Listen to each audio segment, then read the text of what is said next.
Hi welcome to physics friend. So ఈరోజు electromagnetism లెసన్ని start చేద్దాం. ఎందుకంటే ఇది 10th అదేవిధంగా ఇంటర్లో చాలా ఇంపార్టెంట్. సో నేను లెసన్ చెప్పే విధానంలో ఒకటి గుర్తుపెట్టుకోండి, ఎప్పుడైనా సరే టాపిక్స్ ఫస్ట్ చెప్తా. ఎందుకంటే టాపిక్స్ వల్ల ఏం తెలుస్తుంది అంటే నువ్వు చదివేటప్పుడు ఏ విధంగా అంటే ఏమేమి టాపిక్స్ కవర్ అయినాయి, ఓకే, ఏమేమి టాపిక్స్ కవర్ అయినాయి అనేది మొత్తం ఆన్సర్ చదివినాక అంటే ఎలా చెప్పొచ్చు అంటే కీవర్డ్స్ లెక్క, ఓకే, మైండ్ మ్యాపింగ్ లెక్క చెప్పొచ్చు.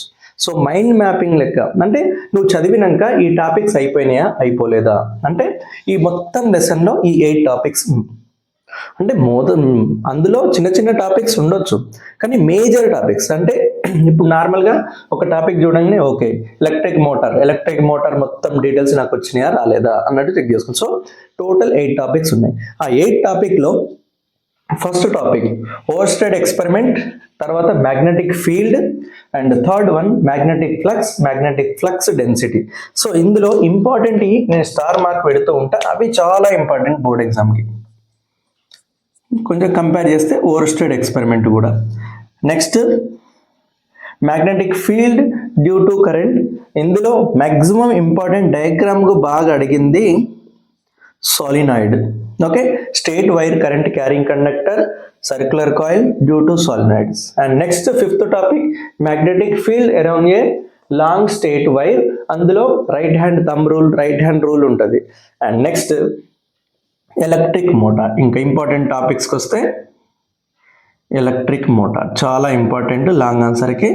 Next electromagnetic induction, Faraday's law, అదేవిధంగా applications of the Faraday's law. So many times, ఎన్నిసార్లు అంటే number of times 4 marks question applications అడిగింది. Next electric generator, nothing but generator, okay, జనరేటర్లో AC generator, DC generators.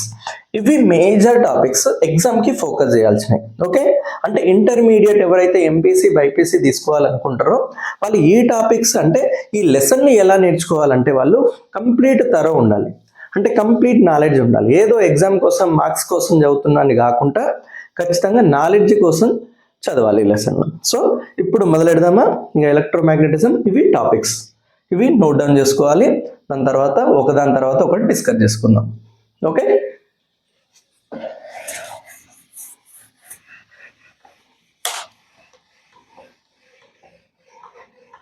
So ఇక్కడ electromagnetism, ఇందులో మీరు ప్రాపర్గా lesson name చూస్తే మీకు కనిపిస్తుంటుంది ఎలక్ట్రోమాగ్నెటిజం అంటే ఏంటిది, 2 పార్ట్స్గా ఉన్నాయి, ఓకే.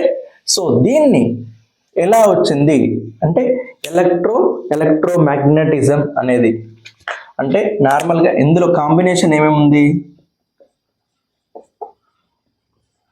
ఎలక్ట్రిసిటీ తర్వాత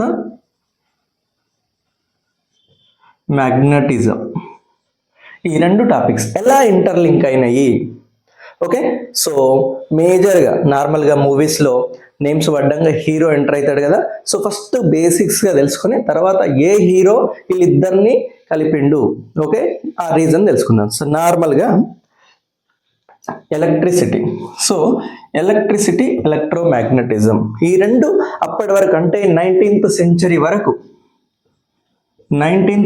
వరకు ఎలా ఉండే అంటే ఎలక్ట్రిసిటీ ఒక టాపిక్, అంటే ఎలక్ట్రిసిటీకి సంబంధించిన ప్రాపర్టీస్ అవన్నీ వేరే విధంగా. మళ్ళీ తర్వాత మ్యాగ్నెటిజం ప్రాపర్టీస్ అవన్నీ ఒక తిరిగి అంటే ఇంటర్లింక్ చేసి చూడలే.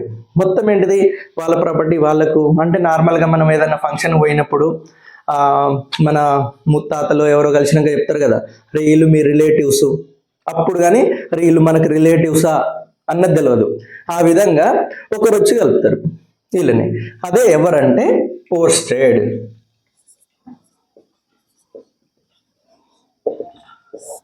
ఓర్స్టెడ్ అనే సైంటిస్ట్, ఓకే. ఈయన ఎక్కడంటే ఈయన పుట్టింది 1777 August 14th and his belongs to Denmark, okay. ఎక్కడ చెందిన ఆయన డెన్మార్క్ కంట్రీకి. 19th సెంచరీ అని చెప్తుండ్రు. అంటే ఇప్పుడు నార్మల్గా చెప్పాలంటే ఎగ్జామ్లో అయితే ఈయన ఏ కంట్రీ డేట్ ఆఫ్ బర్త్ అనేది అనవసరం, కానీ ఇక్కడ ఏంటంటే మేజర్ రీజన్ అంటే ఎలక్ట్రోమాగ్నెటిజం రెండు కలవడానికి మేజర్ రీజను ఓర్స్టెడ్ కాబట్టి ఈయన గురించి మనం తెలుసుకోవాలి. అందుకోసం అని రాసిందే కానీ ఎగ్జామ్లో అడుగుతానని ఏం కాదు. సో ఎలా తెలిసింది ఈయనకు అంటే వన్స్ అపాన్ ఎ టైం ఈయన ఏం చేస్తాడంటే ఓర్స్టెడ్ జర్మనీకి వెళ్ళాల్సి వస్తుంది. ఓకే, జర్మనీకి వెళ్తాడు. సో అంటే ఒక పని మీద వెళ్తాడు అనుకుందాం. జర్మనీకి వెళ్తే అక్కడ అతనికి ఎవరు కలుస్తారు అంటే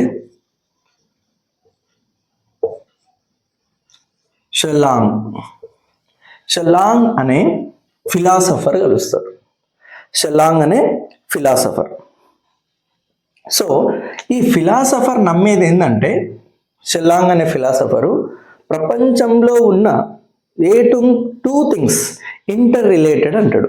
అంటే ప్రపంచంలో ఎలాంటి థింగ్స్ ఉన్నా సరే అవి ఇంటర్ రిలేటెడ్ అంటే ఒకదానికొకటి ఖచ్చితంగా ఏదో ఒక రిలేషన్ ఉంటుంది అని నమ్ముతాడు. ఆ వర్డ్స్ని ఎవరు ఓర్స్టెడ్ సైంటిస్ట్. ఓకే, ఓర్స్టెడ్ అనే సైంటిస్ట్. ఓకే, ఓర్స్టెడ్ సైంటిస్ట్ దాన్ని ఏ విధంగా చూస్తాడంటే ఒక ఇన్స్పిరేషన్గా చూస్తాడు. అంటే దాన్ని ఆ వర్డ్స్కి ఇన్స్పైర్ అయిపోతాడు. అంటే దాని గురించి ఆలోచించడం. ఓకే, ప్రతి దాని మీద అంటే ప్రతిదీ ఇంటర్లింక్ ఉంటుందా అన్నట్టు ఆ వచ్చిన థాట్లోనే అంటే ఒక ఎక్స్పెరిమెంట్ చేసిన డిమాన్స్ట్రేట్లోనే తెలిసిన రిలేషనే ఎలక్ట్రిసిటీ మ్యాగ్నటిజం అనేది ఒకదానికొకటి సంబంధం ఉన్నాయి అని తెలిసింది ఎక్స్పెరిమెంట్. ఓకే, అంటే ఒక యూనివర్సిటీలో ఎక్స్పెరిమెంట్ డిమాన్స్ట్రేట్ చేస్తుంటే అప్పుడు తెలుస్తుంది అంటే దీనికి రిలేషన్ ఉంది అని. సో మీరు తెలుసుకోండి ఇక్కడ మన ఎలక్ట్రోమాగ్నటిజం వల్ల సైన్స్ ఎలా డెవలప్ అయిపోయిందంటే ఒక రేంజ్కి వెళ్ళిపోయింది. అంటే ప్రజెంట్ ఇప్పుడు మీరు యూజ్ చేస్తున్న కంఫర్ట్స్ అనుకోండి ఏదైనా అంటే ఫ్యాన్, టీవీ, మళ్ళీ తర్వాత జనరేటర్స్, మోటార్స్, ఆప్టికల్ ఫైబర్స్ ఏవైనా సరే ఇప్పుడు ఏదైనా సరే వెహికల్స్ నడవాలంటే ఖచ్చితంగా జనరేటర్స్ కావాలి. అంటే ఇంత కంఫర్ట్స్ రావడానికి రీజను ఓర్స్టెడ్. అంటే ఇవన్నీ ఆయన చేసిందని కాదు, ఆయన ఎలాంటివి చేయలే. అంటే ఒక పార్ట్ని అంటే ఈ ఇద్దరు ఇంటర్ రిలేటెడ్ ఉండడం వల్ల ఏమైపోయింది ఇక్కడ అంటే సైంటిస్ట్కి ఏంటిది కొంచెం వే చూపిస్తే అందులో నుంచి వచ్చుకోవతారు ఇక దానికి ఫైండ్ చేయాల్సిన అన్ని ఫైండ్ చేసేస్తారు. సో ఆ విధంగా చేసిండు. సో ఇక్కడ అంత చేసినందుకు ఓర్స్టెడ్కి ఏదో ఒకటి ఇచ్చుకోవాలి కదా. నార్మల్గా ఆయనకు చేసేది ఏంటంటే magnetic field density units.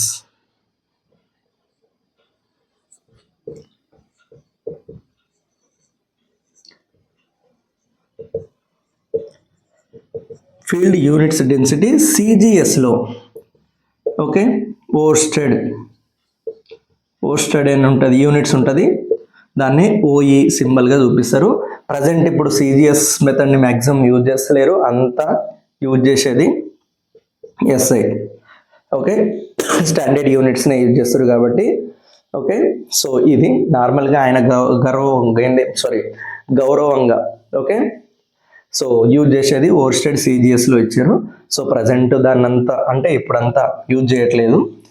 So ఇది ఈయనది ఇప్పుడు ఏ విధంగా ఇంటర్ రిలేటెడ్ చేసిండు అనేది ఓర్స్టెడ్ ఎక్స్పెరిమెంట్లో తెలుసుకుందాం. ఇది ఫస్ట్ టాపిక్స్ ఇంట్రడక్షన్ అనుకోండి. ఇక ఇంట్రడక్షన్ ఎలాంటి ఎగ్జామ్లో అడగడు, కానీ ఆయన అంత గొప్పగా సాధించినప్పుడు ఆయన గురించి కొంచెమైనా తెలుసుకోవాలి మనము.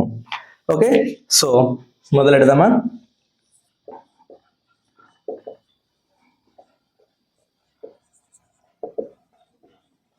So Oersted experiment.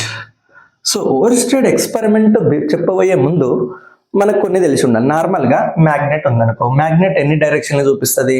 North south డైరెక్షన్ని చూపిస్తుంది, అవునా కదా? సో మ్యాగ్నెట్ ఉంది. మ్యాగ్నెటిక్ కంపాస్ గురించి కూడా వినే ఉంటారు కదా. మ్యాగ్నెటిక్ కంపాస్ ఏం చేస్తుంది? అది కూడా నార్త్ సౌత్ డైరెక్షన్లను చూపిస్తుంది.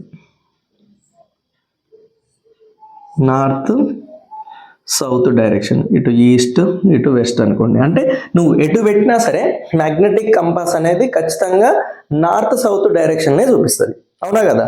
ఇప్పుడు ఏం చేస్తా అంటే ఈ మ్యాగ్నెటిక్ కంపాస్ ఒక మ్యాగ్నెట్ దగ్గర తీసుకొచ్చిన అనుకుందాం, అంటే ఒక బార్ మ్యాగ్నెట్ అనుకుందాం, నార్త్ సౌత్ బార్ మ్యాగ్నెట్ తీసుకొచ్చేసరికి ఈ మ్యాగ్నెటిక్ నీడిల్ ఉంది కదా, మ్యాగ్నెటిక్ నీడిల్ అనేది డిఫ్లెక్షన్ అవుతుంది. దీని సరౌండింగ్లో ఎలాంటి మ్యాగ్నెట్ లేకపోతే ఈ నీడిల్ ఎలా ఉంటుంది, కాన్స్టాంట్గా ఒక పర్టికులర్ పొజిషన్లో నార్త్ సౌత్ డైరెక్షన్లో సైలెంట్గా ఉంటుంది. ఎప్పుడైతే దాని దగ్గరికి మ్యాగ్నెట్ అనుకోండి, అంటే బార్ మ్యాగ్నెట్ అనుకొని, రింగ్ మ్యాగ్నెట్ ఏదైనా సరే మ్యాగ్నెట్ తీసుకొచ్చినప్పుడు ఈ నీడిల్ ఏం చేస్తుంది, డిఫ్లెక్షన్ స్టార్ట్ అవుతుంది. అంటే దీన్ని బట్టి ఏమర్థమవుతుంది మనకు, మ్యాగ్నెటిక్ కంపాస్ దగ్గరికి ఏదైనా మ్యాగ్నెట్ తీసుకొస్తే అది డిఫ్లెక్షన్ అవుతుంది, అంతే కదా. అంటే మ్యాగ్నెటిక్ నీడిల్ వరకు మ్యాగ్నెట్ ఏదైనా తీసుకొస్తే డిఫ్లెక్షన్ స్టార్ట్ అయింది. సో ఇప్పుడు ఇది ఓకే కదా ఈ కాన్సెప్ట్. ఇప్పుడు చూడండి ఇక, సో ఓరిస్టెడ్ ఎక్స్పెరిమెంట్. సో ఏమని రాస్తాడు, to prove that Oersted experiment అనొచ్చు, or to prove that relationship between current and magnet. మెటీరియల్కి ఏమొస్తాయి,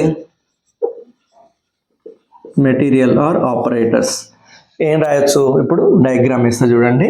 మీ టెక్స్ట్ బుక్లో ఒక తీరుగా ఉంటుంది, ఏదైనా సిమిలర్ మ్యాక్సిమమ్ ఒక వి షేప్ స్టాండ్ అనుకోండి, థర్మకోల్ షీటు, మ్యాక్సిమం మెటీరియల్ అనేది ఎప్పుడైనా సరే డయాగ్రామ్ త్రూ నేర్చుకుంటే బెస్ట్. దానికంటూ ప్రత్యేకంగా టైం ఇచ్చి నేర్చుకోవాల్సిన అవసరం లేదు.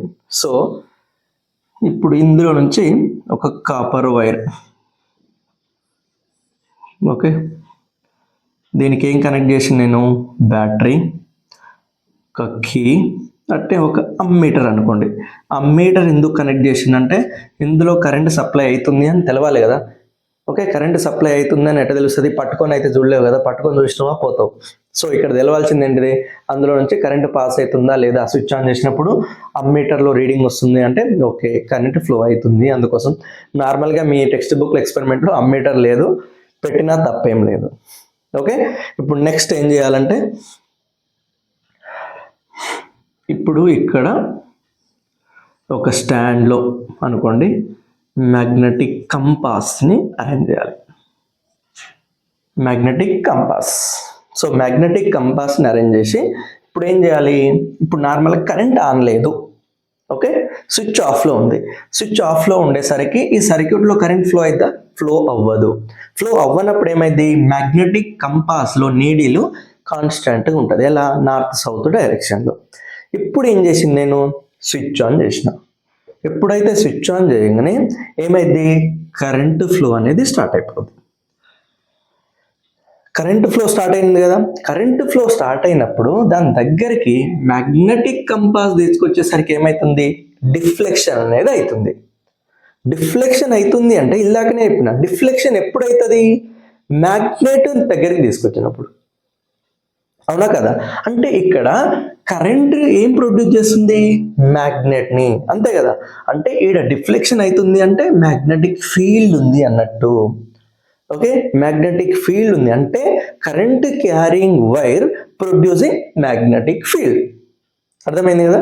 అంటే కరెంట్ ఏదైతే కరెంట్ తీసుకుపోతున్న వైర్ దగ్గరికి మ్యాగ్నెటిక్ కంపాస్ని తీసుకుపోయేసరికి మ్యాగ్నెటిక్ నీడిల్ అనేది డిఫ్లెక్షన్ అవుతుంది. ఓకే, ఇప్పుడు కొందరికి డౌట్ వస్తుంది, కింద పెట్టారు కాబట్టి సార్ కిందనే డిఫ్లెక్ట్ అవుతుందేమో అని. ఇప్పుడు ఏం చేయాలి, అంత కాకపోతే పైన పెట్టి చూడండి, అక్కడ కూడా అంటే సైడ్కి, లెఫ్ట్ సైడ్, రైట్ సైడ్ అన్ని చుట్టూ 360 డిగ్రీలో చెక్ చేయండి. అంటే దాని చుట్టూ ఒక రీజియన్ వరకు డిఫ్లెక్షన్ అవుతూ ఉంది.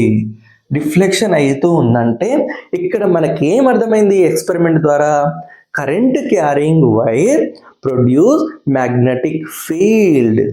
అంటే కరెంటు పోతున్న వైర్లో కరెంటుతో పాటు మ్యాగ్నెటిక్ ఫీల్డ్ కూడా ఉంటుంది అని అర్థమైంది. అదే ఎక్స్పెరిమెంట్. అర్థమైందా, very simple and easy. Okay, దీన్ని బట్టి కంక్లూజన్ ఏమర్థమైంది, current carrying wire produce magnetic field. Okay, ఇంకొకటి మళ్ళీ ప్రికాషన్స్కి వచ్చారనుకో, ప్రికాషన్స్ ఏం రాస్తాం, ఇంకా ప్రికాషన్స్కి వచ్చేసరికి connection should be neat and tight. Okay, connection నీట్గా టైట్గా ఉండాలి. మళ్ళీ తర్వాత should not direct away from the water bodies, అంటే పచ్చిగుండి టచ్ చేయొద్దు అన్నట్టు. ఇంకొకటి, and operator should be working condition. Operators అంటే ఇప్పుడు కంపాస్ కానీ అమ్మీటర్ కానీ వర్కింగ్ కండిషన్లో ఉండాలి. లేకుంటే నువ్వు పెట్టి ఇందులో కరెంట్ ఫ్లో అవుతలేదు సార్ అంటే కరెక్ట్ కాదు కదా, అమ్మీటర్లో రీడింగ్ రాకపోతే. ఇంకొకటి మ్యాగ్నెటిక్ కంపాస్. మ్యాగ్నెటిక్ కంపాస్ అనేది ఖచ్చితంగా వర్క్ చేస్తూ ఉండాలి. వర్క్ చేయకుండా నువ్వు ఇక్కడ పెట్టేసి అది డిఫ్లెక్షన్ అవ్వలేదు, ఓరిస్టెడ్ ఎక్స్పెరిమెంట్ రాంగ్ అని చెప్పొద్దు. ఓకే, అంటే మ్యాగ్నెటిక్ కంపాస్ కూడా వర్కింగ్ ప్రాపర్గా ఉన్నది. ఎక్కడో మూలకు పడ్డది తీసుకొచ్చి చెక్ చేసారనుకో, అదేం డిఫెక్ట్ కాకపోతే నేను ప్రూవ్ చేసేసిన ఓరిస్టెడ్ ఎక్స్పెరిమెంట్ రాంగ్ అని. అలా కాకుండా అన్నీ వర్కింగ్ కండిషన్లో ఉన్నాయా లేదా చూసుకోవాలి. ఓకే, సో నెక్స్ట్ వీడియోలో మ్యాగ్నెటిక్ ఫీల్డ్ లైన్స్ క్లోజ్డ్ లూపా ఓపెన్ లూపా అనేది డిస్కస్ చేసుకుందాం. Okay, thank you.